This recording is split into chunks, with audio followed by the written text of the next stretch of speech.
Yo, what up, man? It's your boy Eric Bellinger, hanging out right here on TRF Online. Don't you go nowhere. Peace. Track 3 on the album. Yeah. We want to talk about the subject matter of it. I mean, the TRF team and the Real Flavor team, we've been talking about the subject matter a little bit. Okay.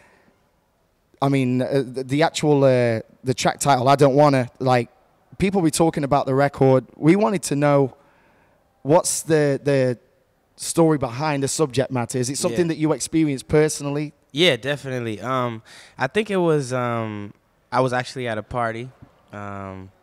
As we are. Yeah, I was at a party. The way you said that was kind of subtle, by the way. Nah, because it's real. Everything that I write about in all my it sounds like you're about to get real serious. They're just stories from my life. And if it's not about my life, it's about my friend's life or my family life, you know, things that I see them going through, and I'm just able to articulate and put them into songs. Okay. So they're all true stories. They're all, you know, based on real life. Okay. So I Don't Want Her was basically just a situation. I was at a party. Everybody was checking out my girl, looking at her. And, you know, we got to the car, and we was talking, laughing about it, like, man, this dude was trying to holler at me, this dude was trying to holler at me. And I think for me, it's like, yo, if you're looking at her and you complimenting her, you complimenting me. You know what I mean? Course, so if you're not, if nobody's checking out your girl ever, like if she go to the gas station, if she go to the mall, and nobody tries to holler at her, something's wrong with that. Man. You want people to, you know what I mean? You just want her to shut it down, though. I hear that. I hear that. So I just look at it like, man, if they ain't looking, I don't want her. I want you looking at her. I want you checking her out. So basically, if your girl's not getting checked out, it's hard for her. Eric's saying you got to raise your standards, fellas.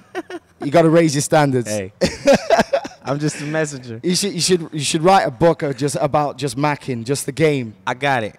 I got a lot of stuff. I guess coming. that's the album, though, right? That's the album, though, right? That's what it is. You know, I think, you know, with my albums, you know, this fact that they're real stories, that they're, you know, stuff that you can listen to. It's kind of like an audio book. You know what I mean? You're just not reading, but you still sitting there. You experience it. Subliminal. Whether you in the gym, you in the car, you're in traffic, wherever you at. But what you listening to these songs, and you feeling away when you listening. You know what I mean? That's a huge achievement. Thank you, know, man. That's a huge achievement.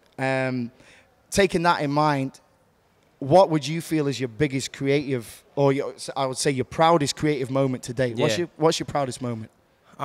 Definitely the Chris Brown Fame album. You know, winning the Grammy for Best R&B Album, and you know, I worked heavily on that album. So I think the relationship that I've been able to grow with these different artists along the years has been what's, you know, catapulted me to my career. You know what I mean? A lot of people are like, oh, he wrote that song, he wrote that song. So as a new artist, a lot of people don't want to take chances on new artists. But since they know I'm behind a lot of these other songs, they're more willing to click on the link, you know, when I release a song, because it's like, okay, he did this for that person, so let's check him out. So I think that was a big moment for me. The detail, you know, in the walls, the detail in the floor, you know what I mean?